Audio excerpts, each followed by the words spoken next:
confinement et coronavirus, la stratégie de la peur continue. Alors, on vous parle de ça tous les jours, on vous casse les couilles tous les jours avec cette histoire-là. Donc, je voulais juste relever des petits trucs pour montrer que cette stratégie de la peur aujourd'hui est manifeste. Hein.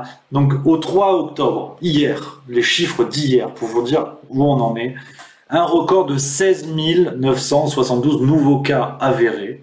Forcément, on multiplie les tests, donc les cas augmentent logiquement. Un taux de positivité inédit de 7,9 contre 7,7 et 49 décès en 24 heures dans un pays de 67 millions. Donc, quand on compare avec les plus de 1000 morts par jour que l'on avait pu avoir au gros de la crise, bon, tu as envie de retrouver le sourire. Bah non. Non. Tu tapes coronavirus dans Google, fais-le si tu veux. T'as Le Parisien qui te dit, dans le titre, près de 17 000 contaminations en 24 heures, un record. T'as sudinfo.be, nos amis belges, qui te disent situation catastrophique en France. Voilà. Et t'as Ouest France qui te met 17 000 nouveaux cas en France. Paris va-t-il passer en zone d'alerte maximale? Donc clairement, les titres n'ont pas changé. On peut s'amuser à relever les articles de journaux au fur et à mesure de la crise. Les titres étaient les mêmes. D'abord, on a compté les morts, puis les gens en réanimation, puis les clusters. Et aujourd'hui, on compte les cas. Demain, peut-être qu'on comptera les gens qui sont dans la rue. Forcément, on aura 4 millions de gens dans la rue. Donc voilà où on en est. Là, ce que je vous dis, bien évidemment, c'est factuel. Ce que je peux lire dans la presse, je suis pas épidémiologiste, quoique apparemment, même quand tu l'es, on te prend pour une banane. Donc voilà ce qui se dit, la peur au maximum, tous les jours, quelle que soit l'évolution de la situation. Et pourtant, je me suis posé une question, c'est des choses qui m'arrivent. Les guérisons, il y a des gens qui guérissent, fort heureusement. Tout le monde ne meurt pas. Et ben, je me suis dit, on en est où des guérisons, finalement? Et je suis allé sur Santé publique France. C'est le site, c'est carré. Derrière, tu as Olivier Véran, c'est le patron. Et ben, il n'y a pas. Il n'y a pas les chiffres. Il n'y a que les chiffres qui font peur. Vous pouvez vérifier. Hein, sur la page dédiée au coronavirus, nous n'avons pas les chiffres de guérison sur Santé publique France, sur leur site.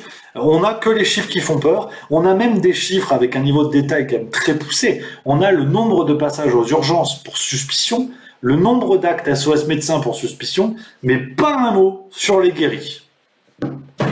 Merde! C'est quand même incroyable. C'est quand même assez incroyable. Ils ont tous les chiffres du monde. T'as quasiment la taille des omoplates de tous les gens qui ont été en réanimation. T'as pas les guéris. Ah, ça c'est con. Donc, voilà. Même chose, vous pouvez vous amuser, vous tapez guéri coronavirus France sur Google. Les derniers articles de presse datent de mars-avril, pour la plupart. Donc, on est véritablement dans une stratégie de la peur manifeste qui est assez effrayante sur la réalité des faits. On entretient l'hystérie et la peur, on enlève la réflexion d'ailleurs pour la confier à des supposés experts et conserver les citoyens dans la position où on leur dit non, mais vous pouvez pas comprendre, c'est compliqué. Puis même si vous pensez que vous comprenez, en vous rattachant à des gens comme Raoult et Toussaint et compagnie, ben c'est des cons, faut pas les écouter, ils sont cons. On a décidé qu'ils sont cons. Ce sont des charlatans. Donc voilà où on en est très clairement. Je vous parle en tant que citoyen, donc bien sûr que je n'ai pas accès à des données plus poussées que vous, que je n'ai pas accès à des chiffres ou à des études, ou que moi-même je mène des études, mais très franchement, si on regarde la situation froidement, il se passe quelque chose d'assez effrayant sur cette espèce de division des Français. On voit des gens prendre position, on voit des gens qui réveillent le petit dictateur qu'il y a en eux, à faire des remarques dans la rue aux gens, à dire bah, mettez votre masque. On est méfiants les uns les autres. On voit des gens, par exemple, comme Raphaël Enthoven, pour qui j'ai une admiration sans fin, et qui a un parti pris terrible au sujet de Didier Raoult, qui est, alors à ma connaissance, il n'est pas plus calé que moi ou que n'importe quel citoyen pour comprendre ces débats-là, et pourtant, il est allé jusqu'à parler d'un fou, donc à psychiatriser Didier Raoult pour le décrédibiliser.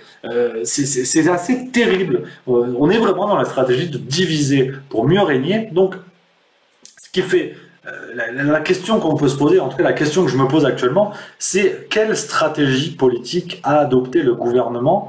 Est-ce que le gouvernement va faire croire au pire pendant encore plusieurs semaines, jusqu'à être à la limite d'un reconfinement, et après, s'arrêter, dire non, non, finalement, on a gagné, tout est sous contrôle, pour mettre en avant une espèce de bonne gestion de la crise, alors que personne n'est dupe, personne n'est dupe.